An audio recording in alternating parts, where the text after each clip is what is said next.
Hello and welcome to How to Love. So, what is love? There's so many definitions about love, so many songs written about love, plays, films, and it's really important for you to decide what your own definition is, and also ask your partner what their definition is, because we have different love styles, different ways that we love, different ways that we define love. Some people they show love by doing things, actions. Some people might say specific words that may be loving. Some people may be touchy-feely. Some people may not be touchy-feely but love you just as much. So really find out what your partner's definition of love is and what your definition of love is, because once you understand your partner's love style or love language, it makes life so much easier. And if you have opposing love styles, then it's a really great way to understand your partner's perspective. Say it and be specific. So many times we say, I love shoes, I love that meal, I love that wine, I love that bar. We use love so commonly. It's a way that we express something that we really like. So when you're in a relationship and you say to someone, I love you, it doesn't always mean so much because we use it so generally. So if you become specific about saying why you love somebody, that really does bring it home. I love you because you're so understanding, or you really get me, or you make me feel good, or you really are a caring person, or you're authentic. Whatever the reasons are why you love somebody, tell them. Don't just stop at I love you. I love you because. Managing expectations, reducing arguments. I don't know anybody that's been in a relationship, a marriage, that hasn't had an argument. It comes with the territory, and I think it's a healthy thing of getting to know someone and actually resolving issues. However, we can reduce the amount of arguments we have by managing our expectations. What do I mean by this? We load so much on the other person of what we expect them to do for us, maybe how we expect them to look. And also, if you just be in the present and the now, then you just let those expectations go. Doesn't mean that we don't expect, that we don't have any standards, but it's not something that we drive that's a driver. Because sometimes we can be, our expectations can be like a fantasy. We've created this fantasy person in our head that we expect the other person to live up to, and when they can't, things kind of go sour.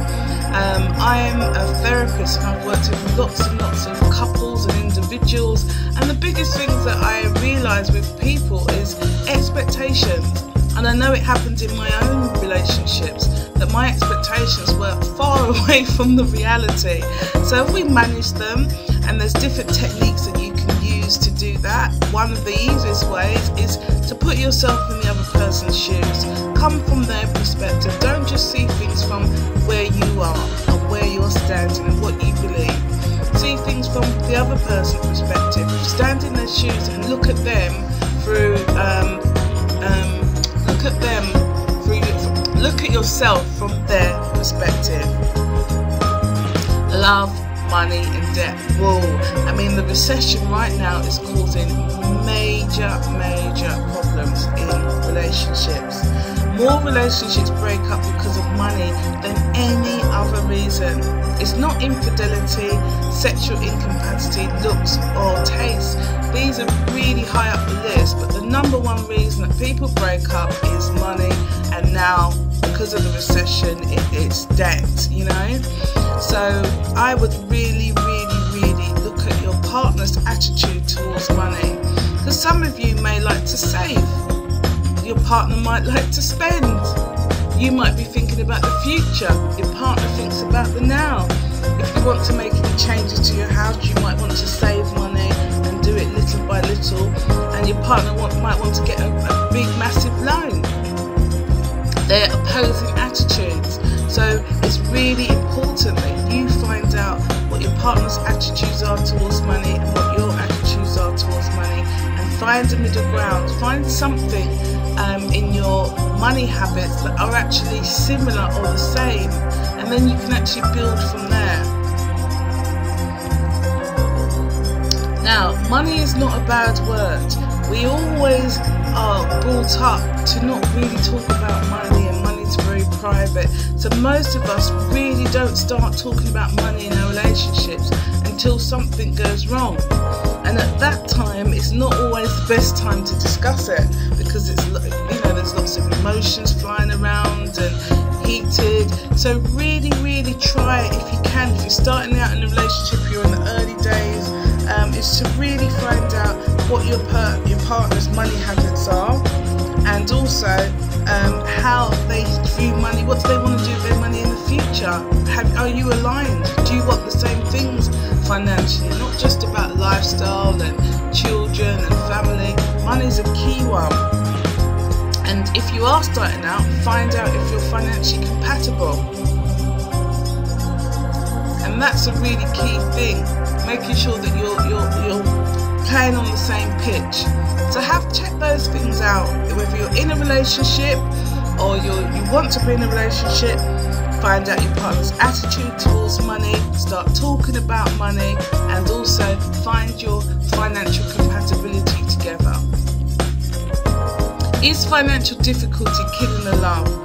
So many relationships really do go downhill very quickly when money problems arise.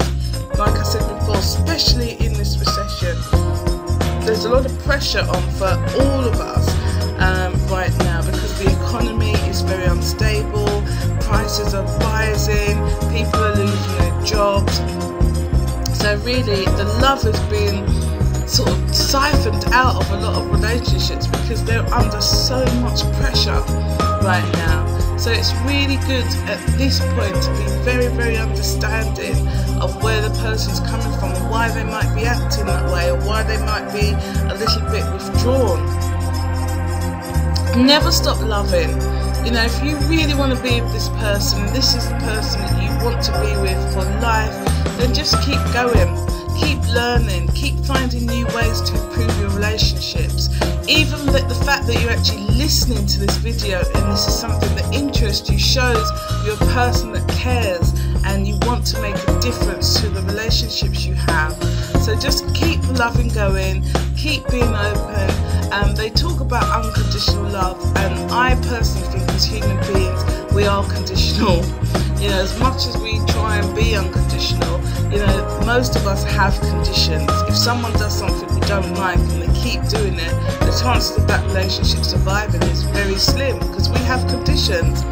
But the love will remain. If it's the right person, you can always work through it. It may not be easy, but you can work through it. If you're both willing, it takes both of you to be willing for it to work. Here's a lovely little quote that I found that really kind of sums up that keep going.